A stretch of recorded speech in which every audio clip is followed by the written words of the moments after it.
Big pass லைவ்ல ஒரு பக்கம் பார்வதி எப்படா கெஸ்ட் எல்லாம் இந்த வீட்டை விட்டு போவாங்கன்ற மாதிரி ரொம்ப நேரம் காத்துட்டு இருந்தாங்க போல. அதுல கெஸ்ட் போன உடனே பார்வதி ஒரே அழுக எமோஷனலா பிரேக் டவுன் ஆயிட்டு சில விஷயங்கள்லாம் பண்ணாங்க. அதை பத்தி டீட்டெயிலா டிஸ்கஸ் பண்ணலாம். இந்த வீடியோ கொஞ்சம் டிலே தான், ஆக்சுவலா வந்து சீக்கிரமா போட்டிருக்கணும். நாமினேஷன் அப்டேட் வந்ததால அதை போட்டதால் இது டிலே ஆயிடுச்சு, அதுக்கு மன்னிச்சிருங்க. வணக்கம் மக்களே, நேஷனல் உட்ஸ்ல இருந்து உங்கள் மணிவண்ணன். சேனலுக்கு புதுசா இருந்தீங்கன்னா சப்ஸ்கிரைப் பண்ணிருங்க.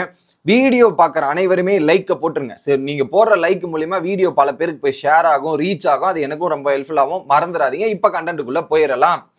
ஸோ கெஸ்ட் வந்து நிறைய அட்வைசஸும் இன்புட்டும் கொடுத்துட்டாங்க. அதில் கிட்டத்தட்ட நான் நேற்று காலைல ஒரு வீடியோலேயே சொல்லியிருப்பேன், பிரியங்கா வந்து பார்வதி கிட்ட மோர் தென் 20 to 30 மினிட்ஸ்ல பேசியிருக்காங்க அப்படின்றது காலைல வீடியோலயே நான் பதிவு பண்ணியிருப்பேன், சொல்லியிருப்பேன். ஸோ இப்போ என்ன பண்ணியிருக்காங்க, கெஸ்ட் நிறைய இன்புட் கொடுத்தோன்னே பிரியங்காக என்ன வெளியே நடந்திருக்குன்ற மாதிரி ஒரு அளவுக்கு அப்டேட் வந்துருச்சு. வைல்டு கார்டு வந்ததுல இருந்தும் இவங்க வந்த மூலியமா அப்டேட் வந்துருச்சு. என்ன பண்றாங்க, கெஸ்ட் ஒரு பக்கம் இப்படி போறாங்க, பிரியங்கா இப்படி போறாங்க, வெளியே சாரி இப்படி பிரியங்கா இவங்கெல்லாம் போறாங்க, பார்வதி இந்த பக்கம் போறாங்க. அடிக்கடி இந்த நேம் கன்ஃபியூஷன் ஆயிருதுங்க நமக்கு. பார்வதி இப்படி வராங்க, சோபால வந்து உட்காந்துட்டு தனியா ஃபர்ஸ்ட் எமோஷனலா உட்காந்துட்டு கண் கலங்குது. அதுக்கப்புறம் கொஞ்ச நேரம் பொறுத்து அமித் வராரு. ஓகே, ஸோ என்ன இடம் இது, பெரிய இடம் இல்லை. ஸோ இங்கே எவ்வளோ பெரிய ரியலைசேஷனாக இருக்கு, இது நல்லா இருக்கு. இது ஒரு மிகப்பெரிய சோசியல் எக்ஸ்பிரிமெண்ட்டாகவும் ஆடிட்டிங்காகவும் இருக்கு.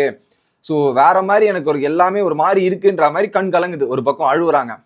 அதை தாண்டி பிக் பாஸ் எவ்வளோ அந்த கண்டஸ்டன்ஸ் கூட இருந்தாங்க, இவங்க போனதுக்கே எனக்கு கொஞ்சம் கஷ்டமா இருக்குன்ற மாதிரி சொல்றாங்க. எனக்கு அங்கதான் இடிக்குது.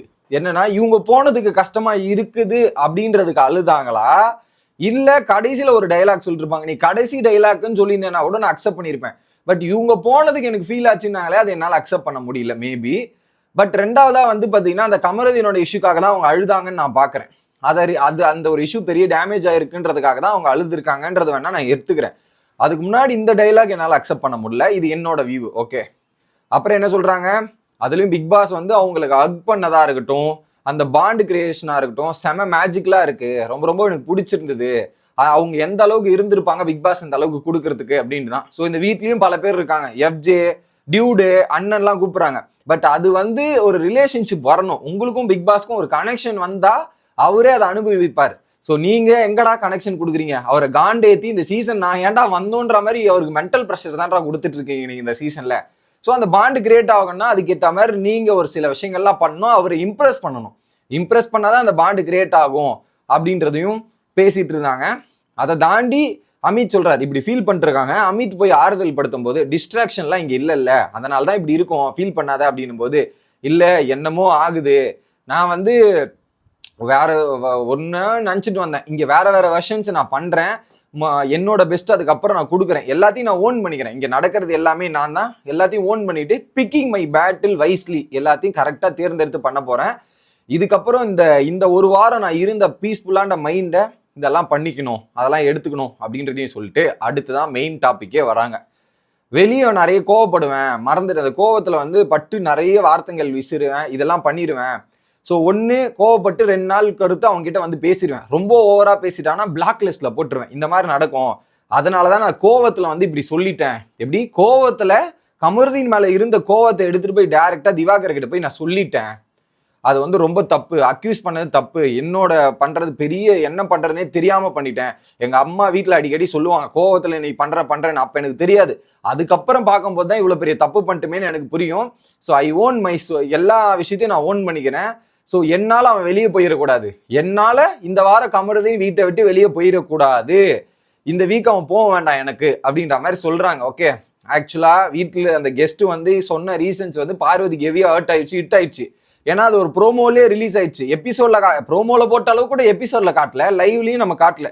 பட் அந்த ப்ரோமோல நான் தான் சொன்னேன்ல, அந்த ஒரு கன்சர்னே சொல்லாம அங்க மூடி மறைக்கப்பட்டிருக்கு, கமருதீன் சைட மூடி மறைக்கப்பட்டிருக்கு. இவங்க வந்து கம்ப்ளைண்ட் பண்ணிட்டு அவங்க கிட்ட சொல்லி ஒரு இஷ்யூ எக்ஸ்பிளைன் பண்ணி சாரி கேட்டிருந்தா அக்செப்ட் பண்ணி ஏத்திருக்கலாம். அந்த இஷ்யூவே எக்ஸ்பிளைன் பண்ணல. ஏன் அதுக்கப்புறம் வைல்டு கார்டு வந்த வரையுமே கூட பார்வதி அந்த இஷ்யூவை எக்ஸ்பிளைன் பண்ணல, கம்ப்ளீட்டா எக்ஸ்பிளைன் பண்ணவே விடல. அதுல சொல்றாங்கன்னும் போது அவன் கேட்கும் போது கூட ஒழுங்கா பதில் சொல்லாம ஒரு குழப்பத்துல தான். இப்ப கூட கமருதீனுக்கு முழுசா என்ன நடந்துச்சு, அவங்க என்ன சொன்னாங்கன்னு இன்ன வரைக்கும் தெரியாது. அதுதான் இங்க ஒரு பெரிய பிரச்சனையா இருந்துச்சு. ஓகே அப்படின்னு சொல்லிட்டு இந்த வீக் அவன் போகக்கூடாதுன்ற மாதிரி கண் கலங்கி அழுகுறாங்க. இன்னொரு பக்கம் ஒன்றும் இல்லை, அதெல்லாம் போக மாட்டார், இதெல்லாம் போக மாட்டாருன்ற மாதிரி அமித் ஆறுதல் படுத்துறாரு. ஓகே, அடுத்து என்ன பண்றாங்க, அமித் போறாரு, தனியா கொஞ்ச நேரம் விட்டுறாங்க. அடுத்து திவாகர் என்ட்ரி. திவாகர், உனக்கு தான் நான் இருக்கல, நீ எதுக்கு அழுதுட்டு இருக்க, நான் தான் இருக்கலன்ற மாதிரி திவாகர் பார்வதிக்காக பேசும்போது நான் பயங்கரமா அவனுக்காக அப்பாலஜிஸ் சொல்லியே ஆகணும், அவன்கிட்ட நான் அப்பாலஜிஸ் பண்ணியே ஆகணும் அப்படின்ற மாதிரி சொல்லிட்டு ஈ டிசர்வ்ஸ் தட். இங்கே இல்லை, வெளியே கிடையாது, இங்கேயும் சரி வீட்டுக்கு வெளியும் சரி, நான் அவனுக்காக போய் நிற்பேன், எதுவுமே இது பண்ண மாட்டேன். ஸோ அது அவனுக்கு எந்த ஒரு பாதகமும் ஏற்படுத்தக்கூடாது என்னால், அவன் வந்து ஒரு நல்ல பையன் அப்படின்ற மாதிரி ஃபீல் பண்ணி பேசுகிறாங்க.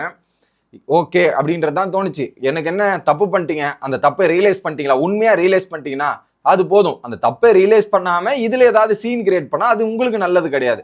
ஸோ உண்மையாகவே தப்பை ரியலைஸ் செய்தா அது உங்களுக்கு நல்லது அப்படின்றத சொல்லிக்கிறேன். அவன் தான் என்கிட்ட அதுக்கப்புறம் 2 days கழிச்சு வந்து அவன் கிட்ட பேசினான். இவ்வளோ நான் பண்ணியும் 2 daysக்கு அப்புறம் அவன் கிட்ட வந்து பேசினான். அவன் ஒரு நல்ல பையன் தான். ஸோ அவன் நீனா கூட பரவாயில்ல, திவாகரனே நீ கூட உனக்கு அப்பா அம்மா ஏதோ ஒரு மாதிரி இருந்தது, அவன் அந்த சுச்சுவேஷன்லாம் தாண்டி இப்படி இருந்திருக்கான், ஸோ அவன் கோவத்தில் இப்படி தான் விட்டுருக்கான் அப்படின்ற மாதிரி பேசி டிஸ்கஸ் பண்ணிட்டு அடுத்து கமருதீன் கிட்ட போயிட்டுமே மன்னிப்பு கேட்டுடுறாங்க. கமருதீன், நான் பண்ணதுக்கு வெரி வெரி அப்பாலஜிஸ், நான் வந்து திவாகர் உன் மேலே இருந்த கோவத்தில் திவாகர் கிட்ட போய் சொல்லிட்டேன் நிறைய விஷயத்த, அதை வந்து நான் பொறுப்பேற்கிறேன், அதுக்கு முழு பொறுப்பு நான் எடுத்துக்கிறேன், வெளியும் சரி வீட்டுக்குள்ளேயும் சரி உனக்காக நான் இருக்கேன், நான் விட்ட வார்த்தைகள் ரொம்ப ரொம்ப தப்பு அப்படின்றத சொல்லி ஃபீல் பண்ணி சாரி கேட்குறாங்க. கமருதீன் அக்செப்ட் பண்ணிக்கிறாரு, என் தரப்புலேயும் மிஸ்டேக் இருக்கு, நானும் இது பண்ணுறேன், அது நானும் அப்படிலாம் ஒரு சில விஷயங்கள் பண்ணிடக்கூடாதுன்ற மாதிரி கமருதீனுமே அக்செப்ட் பண்ணிக்கிறார். ஸோ எனக்கு அதான் பிடிச்சிருந்தேன், ஃபர்ஸ்டே சொன்னேன், கமருதீன் அக்செப்ட் பண்ணி ஓன் பண்ணிக்க ட்ரை பண்ணுறாரு, பிரியங்கா அதை ஓன் பண்ண மாட்டாங்க அப்படின்னு சொல்லிட்டு இருந்தேன். இந்த இடத்துல அதை ஓன் பண்ண ஆரம்பிச்சா அது அவங்களுக்கு நல்லது தான், ப்ளஸ் தான், இல்லைன்னு நான் சொல்ல. இதன் மூலிமா என்ன தப்பு நான் சரி பண்ணிக்கிட்டேன், புரிஞ்சுக்கிட்டேன்ற ஒரு இமேஜ் கிரியேட் ஆகும், அங்கே ஒரு வேற மாதிரி ஒரு போர்ட்ரைல் ஆகும் அப்படின்றதான் அவங்களோட பாயிண்ட் ஆஃப் வியூ இருக்கு. ஓகே, அடுத்ததாக என் மேலே தப்பு இருக்கிறது இப்படின்னு சொல்லி முடிச்சிட்டாங்களா. இந்த ஒரு டாபிக் இருக்குல்ல, இந்த ஒரு டாப்பிக்கை வச்சு வைல்டு கார்டு எடுத்துட்டு போனாங்கன்னா நான் சும்மா விட மாட்டேன். இந்த ஒரு டாப்பிக்கே வச்சு வைல்டு கார்டு வந்து அடுத்தடுத்த கட்டத்துக்கு போறது வந்து இட் இஸ் நாட் அக்செப்டபிள், அதெல்லாம் பண்ண விடக்கூடாது, நம்ம 2 பேரும் பேசி தீர்த்துட்டோம், இதுக்கப்புறம் வைல்டு கார்டு எதுவுமே இந்த டாப்பிக்கை பேச வேண்டாம் அப்படின்ற டிஸ்கஷனும் சொல்றாங்க. திவாகருமே அதை உட்காந்து பேசி கன்சோல் பண்றாங்க. ஓகே, ஃபைனலி பிரியங்கா சொன்ன தகவல் மூலியமாக பார்வதி ரியலைஸ் பண்ணப்பட்டு மன்னிப்பு கேட்கப்பட்டு சில விஷயங்கள் எடுத்திருக்காங்க அப்படின்றது பார்க்க முடியுது. Anyway it is good for her அப்படின்றதான் நினைக்கிறேன். ஆனா என்ன, இப்ப இதை பண்ணிட்டு அடுத்த வாட்டி திரும்ப இதே எடுத்துட்டு வந்தாங்கன்னா தான் பேக் ஃபயர் ஆகும். முடிஞ்சிச்சா விட்டுருணும், திரும்ப அடுத்த வாட்டி போயிட்டு இது தேவைன்னும் போது திரும்ப இதே மாதிரி ஏதாவது ஒரு அக்யூசேஷனோ ஏதோ ஒரு கம்ப்ளைண்ட்டோ பார்வதி ஓப்பன் பண்ணாங்கன்னா கம்ப்ளீட்டா இது ஒரு பேக் ஃபயர் ஆயிரும். ஏன்னா இப்ப இப்படி பண்ணிட்டீங்க, திரும்ப அதை எடுத்துட்டு வந்து பேசும்போது என்ன பண்ணுவாங்கன்னா அப்ப இது பொய்யா அது பொய்யா அப்படின்ற மாதிரி ஆயிரும். ஸோ இதை அப்படியே விட்டுட்டு அடுத்து நகர்ந்து போக ஆரம்பிச்சாங்கன்னா பார்க்கலாம் அப்படின்றதுதான். இது உங்களுக்கு எப்படி ஃபீல் ஆகுது அப்படின்றது மட்டும் கமெண்ட் செக்ஷன்ல சொல்லுங்க. அடுத்த வீடியோல வந்து சந்திக்கிறேன். Bye guys.